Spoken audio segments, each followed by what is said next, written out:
Livro de Isaías, capítulo 37. Ezequias busca a ajuda do Senhor. Quando o rei Ezequias ouviu esse relato, rasgou as roupas, vestiu-se com um pano de saco e entrou no templo do Senhor. Enviou Eliaquim, o administrador do palácio, Sebna, o secretário da corte, e os principais sacerdotes, todos vestidos com pano de saco, ao profeta Isaías, filho de Amós. Eles lhe disseram: Assim diz o rei Ezequias: Hoje é um dia de angústia, insulto e humilhação. É como quando a criança está prestes a nascer, mas a mãe não tem forças para dar à luz. Contudo, talvez o Senhor, seu Deus, tenha ouvido o porta-voz que o rei da Assíria enviou para desafiar o Deus vivo e o castigue pelas suas palavras. Por favor, ore por nós que restamos. Depois que os oficiais do rei Ezequias transmitiram a mensagem ao profeta Isaías, ele respondeu: Digam ao rei que assim diz o Senhor. Não se assuste com os insultos que os mensageiros do rei da Síria lançaram contra mim.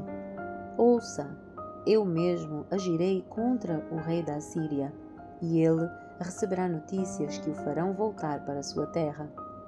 Ali eu providenciarei com que ele seja morto à espada.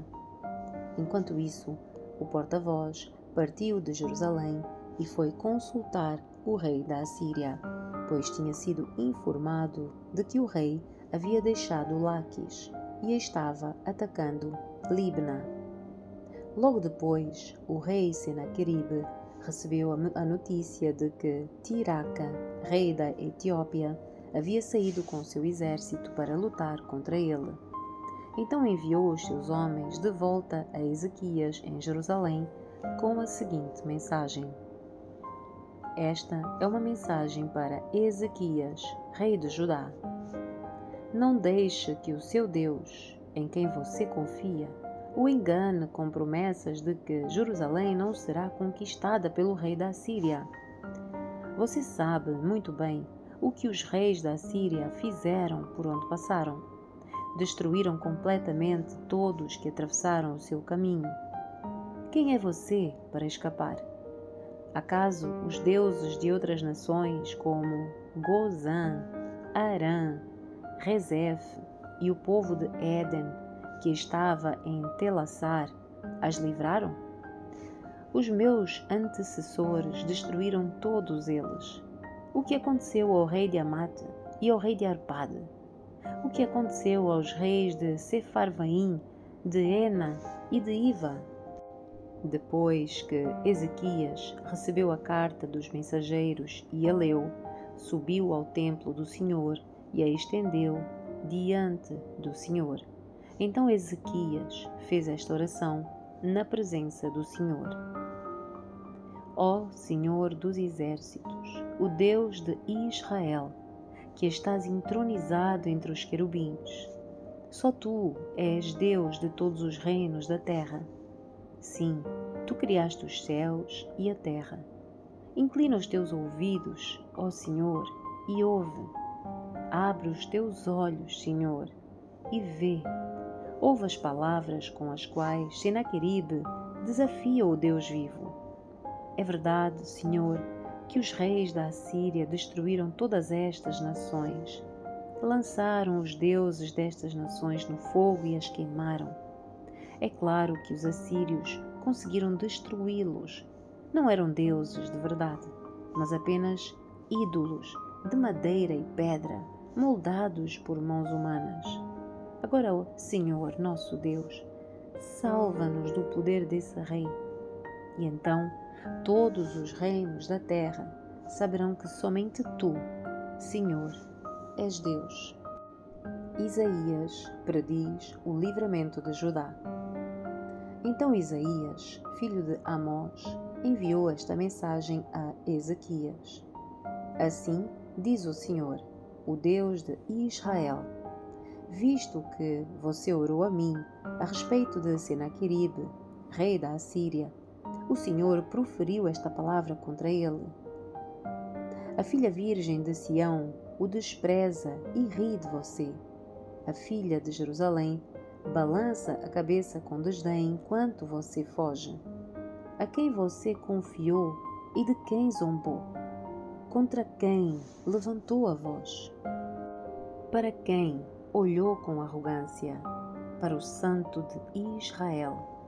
Por meio dos seus mensageiros, desafiou o Senhor.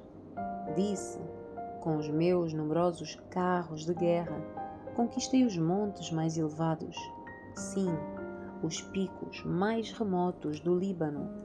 Cortei os seus cedros mais altos e os seus melhores ciprestes. Cheguei às suas maiores alturas e explorei as suas florestas mais densas.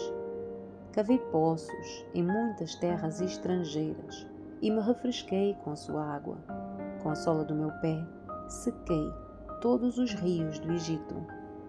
Mas você não sabe? Eu decidi tudo isso há muito tempo. Planejei estas coisas no passado distante e agora as realizo.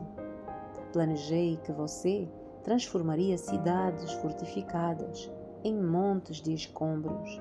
Por isso, os seus habitantes perdem as forças e ficam assustados e envergonhados. São frágeis como a relva, indefesos como brotos verdes e tenros. São como o capim que surge no telhado queimado antes de crescer. Mas eu o conheço bem, sei aonde está, sei das suas indas e vindas, sei como se enfureceu contra mim. E, por causa da sua raiva contra mim e da sua arrogância que eu mesmo ouvi, porei a minha argola em seu nariz e o meu freio em sua boca. Eu o farei voltar pelo mesmo caminho por onde veio. Então Isaías disse a Ezequias: esta é a prova de que as minhas palavras são verdadeiras. Neste ano vocês comerão somente o que crescer por si, e no ano seguinte o que brotar disso. Mas no terceiro ano semeiem e colham, cuidem das suas videiras e comam dos seus frutos. Vocês que restarem em Judá, os que escaparem da destruição, lançarão raízes em seu próprio solo, crescerão e darão frutos, pois um remanescente do meu povo sairá de Jerusalém. Um grupo de sobreviventes partirá do monte Sião. O zelo do Senhor dos Exércitos fará com que isso aconteça. E assim diz o Senhor a respeito do rei da Assíria: os seus exércitos não entrarão em Jerusalém, nem dispararão contra ela uma só flecha. Não marcharão com escudos fora dos seus portões, nem construirão rampas de terra contra os seus muros. O rei voltará à terra dele, pelo mesmo caminho por onde veio. Não entrará na cidade, diz o Senhor, pela minha própria honra e por causa do meu servo Davi. Defenderei esta cidade e a libertarei. Naquela noite, o anjo do Senhor foi ao acampamento assírio e matou 185.000 soldados assírios. Quando os sobreviventes acordaram na manhã seguinte, encontraram cadáveres por toda a parte. Então Senaqueribe, rei da Assíria, levantou acampamento e partiu para sua terra. Voltou para Ninive e ali ficou. Certo dia, enquanto ele adorava no templo do seu deus Nisroque, os seus filhos Adrameleque e Sarezer o mataram à espada. Fugiram para a terra de Arate, e o outro filho, Esar-Adom, se tornou seu sucessor na Assíria.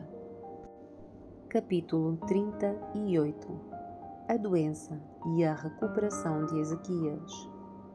Por esse tempo, Ezequias ficou doente e estava para morrer.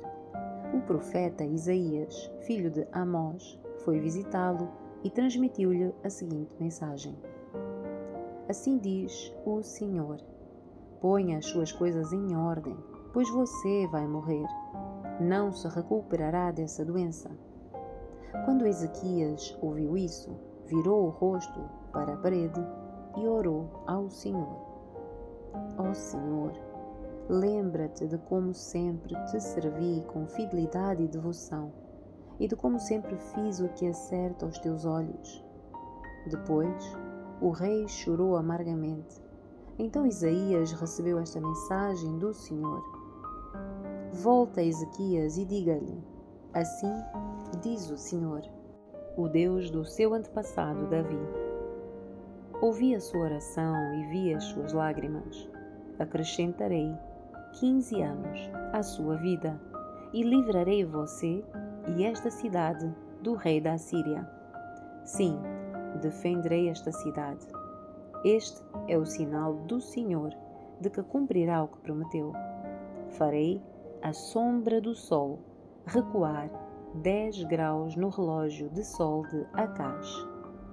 Então a sombra no relógio de sol de Acaz recuou 10 graus.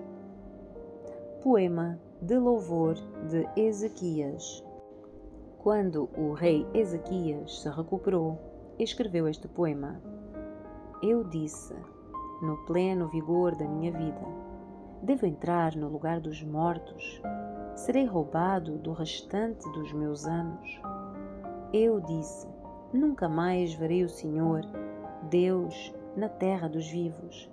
Nunca mais verei pessoa alguma, nem estarei com os que vivem neste mundo.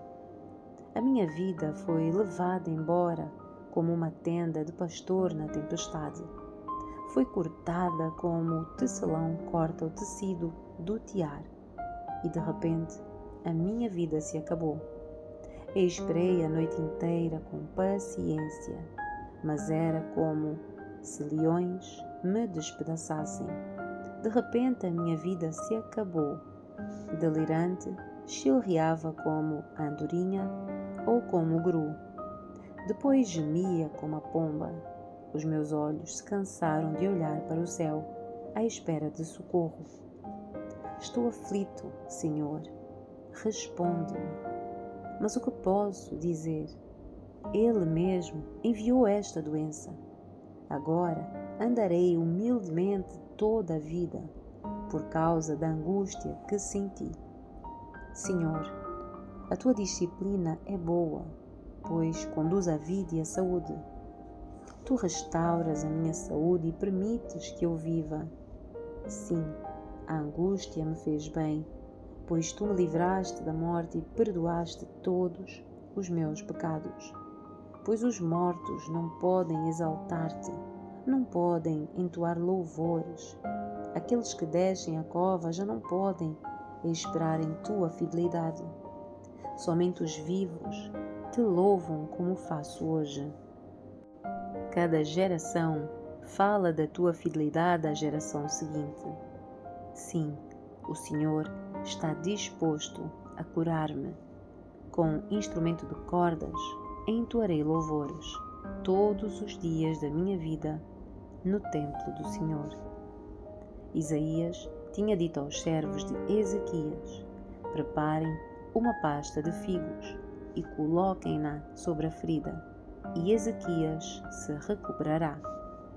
Ezequias tinha perguntado: que sinal o Senhor dará como prova de que irei ao templo do Senhor?